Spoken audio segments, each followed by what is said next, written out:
देख रहे हैं न्यूज़ 7 हिंदी, राष्ट्र प्रथम। खबरें बिहार से, जहां पटना में भाजपा के प्रदेश अध्यक्ष संजय सरावगी ने कांग्रेस सांसद केसी वेणुगोपाल के विशेषाधिकार प्रस्ताव लाने संबंधी बयान पर तीखी प्रतिक्रिया दी। उन्होंने कहा कि केसी वेणुगोपाल राहुल गांधी और ममता बनर्जी के बयानों को अब कोई गंभीरता से नहीं लेता। सरावगी ने आरोप लगाया कि कांग्रेस का जनाधार लगातार खत्म हो रहा है और सुर्खियों में बने रहने के लिए ऐसे बयान दिए जा रहे हैं। उन्होंने कहा कि जनता कांग्रेस की राजनीति को पूरी तरह समझ चुकी है। अरे अब क्या बोलते हैं वेणुगोपाल या इनके नेता राहुल गांधी या ममता बनर्जी, कोई बात गंभीरता से लेता है? कोई सुपड़ा साफ हो रहा है इन लोगों का, अखबार में छपने के लिए, मीडिया में आने के लिए कुछ करते रहते हैं, इसको लोग गंभीरता से नहीं लेता है। अरे अब क्या बोलते हैं वेणुगोपाल या इनके नेता राहुल गांधी या ममता बनर्जी, कोई बात गंभीरता से लेता है? कोई सुपड़ा साफ हो रहा है इन लोगों का, अखबार में छपने के लिए, मीडिया में आने के लिए कुछ करते रहते हैं, इसको लोग गंभीरता से नहीं लेता है। अरे अब क्या बोलते हैं वेणुगोपाल या इनके नेता राहुल गांधी या ममता बनर्जी, कोई बात गंभीरता से लेता है? कोई सुपड़ा साफ हो रहा है। पटना में जनशक्ति जनता दल के अध्यक्ष तेज प्रताप यादव ने वीणा मानवी के पार्टी में शामिल होने पर उनका स्वागत किया है। उन्होंने कहा कि वीणा मानवी लंबे समय से संगठनात्मक कार्यों से जुड़ी रही और उनका पार्टी में आना खुशी की बात है। तेज प्रताप यादव ने आगे कहा कि उनकी प्राथमिकता अधिक से अधिक महिलाओं को संगठन से जोड़ना है और उन्हें मजबूत राजनीतिक भागीदारी देना है। उन्होंने विश्वास जताया कि वीणा मानवी के जुड़ने से पार्टी संगठन को मजबूती मिलेगी। नारी शक्ति वीणा मानवी जी संगठन से जुड़ी हैं, इनका पूरा भव्य स्वागत है जेजेडी में और इन्होंने आज सदस्यता ग्रहण किया है। ये जेजेडी के लिए खुशी की बात है और आधी आबादी को एक करती हैं।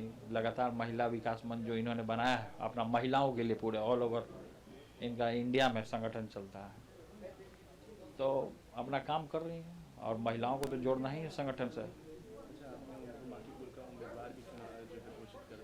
हाँ, पूरा मजबूती के साथ चुनाव लड़ेंगी और जीत हासिल करेंगी, आधी आबादी को एक करेंगे और वहाँ का जो खामी होगा उसको सदन में उठाने का काम करेंगे। अब जेजेडी का गढ़ होने जा रहा है, पूरे तरीके से काम करेंगे और इनके लिए कैंपेन भी करेंगे हम लोग, सभी लोग। पूरा फुका चुका है बिल्कुल, पूरे तरीके से तैयार।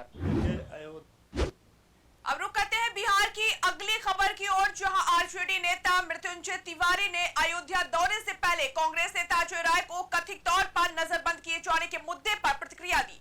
उन्होंने कहा कि कथित चढ़ावा चोरी के मामले को लेकर लोगों में आक्रोश है और जिसकी भी इसमें संलिप्तता है उसका सच सामने आना चाहिए। मृत्युंजय तिवारी ने आगे कहा कि दोषियों के खिलाफ सख्त कार्रवाई होनी चाहिए और राम के नाम पर किसी को भी लूट की छूट नहीं दी जा सकती।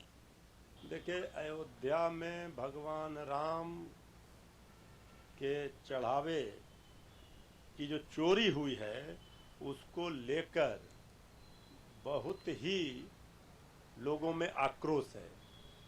ये अत्यंत ही दुर्भाग्यपूर्ण और निंदनीय है। एक कलंकित किया है लोगों ने, जो भी इसमें जिनकी भी संलिप्तता रही, किसने किया, कौन दोषी, ये दूध का दूध और पानी का पानी होना चाहिए और ऐसे लोगों को सजा मिलनी चाहिए जिन्होंने राम के नाम पर लूट मचाई। राम के नाम पर लूट की छूट किसी को नहीं दी जा सकती है। बिहार के स्वास्थ्य मंत्री निशांत कुमार ने कहा कि सरकार का लक्ष्य जनता को बेहतर और गुणवत्तापूर्ण स्वास्थ्य सुविधाएं उपलब्ध कराना है। उन्होंने बताया कि सभी सरकारी स्वास्थ्य सुविधाएं उपलब्ध कराना हमारा कर्तव्य है। संस्थानों में सीसीटीवी कैमरे लगाए जाएंगे ताकि व्यवस्थाओं की निगरानी की जा सके। उन्होंने आगे कहा कि वे स्वयं अस्पतालों का निरीक्षण करेंगे और टीमों को भी जांच के लिए भेजेंगे। किसी भी तरह की अनियमितता मिलने पर सख्त कार्रवाई की जाएगी। स्वास्थ्य मंत्री ने यह भी स्वीकार किया कि डॉक्टरों और पैरामेडिकल स्टाफ की कमी एक बड़ी चुनौती है जिसे दूर करने के लिए प्रयास किए जा रहे हैं।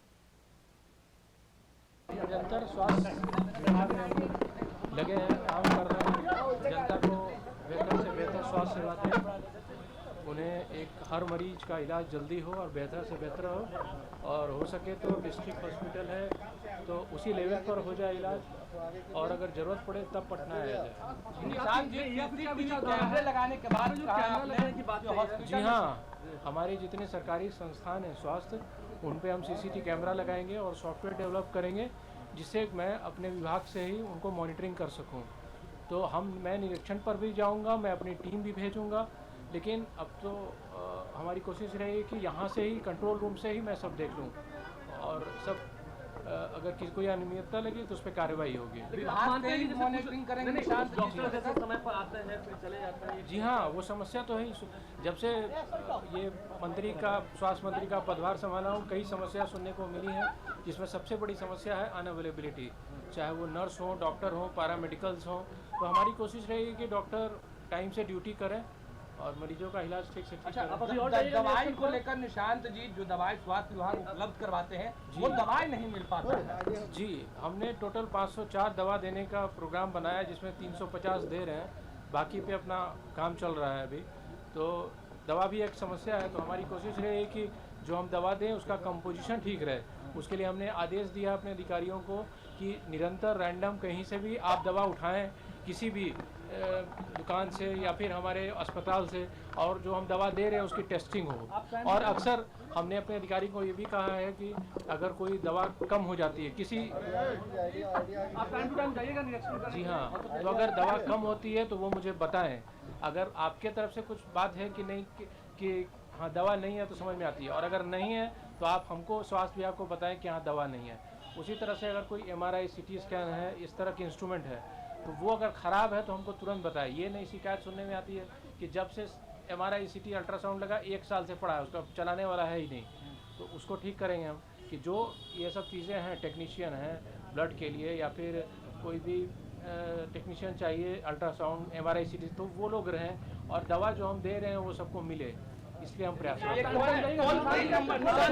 निशान जी, टोल फ्री नंबर जारी कीजिएगा, हम लोगों के लिए टोल फ्री नंबर जारी कीजिएगा ताकि जो समस्या। जी हाँ, अभी हम लगे हैं, हम करीबन 100 एम्बुलेंस स्टेट हाईवे और नेशनल हाईवे पे लगाने वाले हैं, ताकि कोई भी एक्सीडेंट होते हैं तो हम तुरंत उनसे पहुँचें और जो गोल्डन आवर है हम उसमें उनको बचा सकें। और हम जी हाँ, ट्रॉमा सेंटर की भी बात हो रही है, कई 11 लेवल 3 का ट्रॉमा सेंटर बनाने जा रहे हैं, हम लोग डेवलप कर रहे हैं, उससे बातचीत हो रही है, और 5 लेवल 2 ट्रॉमा सेंटर बनाने जा रहे हैं। तो हम लोग निरंतर प्रयासरत हैं। बिहार की राजनीति के लिए आज का दिन बेहद ही अहम माना जा रहा है, क्योंकि भोजपुरी स्टार पवन सिंह, स्वास्थ्य मंत्री निशांत कुमार समेत 10 नवनिर्वाचित सदस्य आज बिहार विधान परिषद की सदस्यता की शपथ लेंगे। शपथ ग्रहण समारोह आज शाम आयोजित किया जाएगा, जिसके बाद ये सभी औपचारिक रूप से विधान परिषद के सदस्य यानी माननीय कहलाएंगे। सभी सदस्य हाल ही में हुए विधान परिषद चुनाव और उपचुनाव में निर्विरोध निर्वाचित हुए थे। शपथ ग्रहण समारोह में मुख्यमंत्री, मंत्रिमंडल के सदस्य और कई वरिष्ठ राजनीतिक नेताओं के शामिल होने की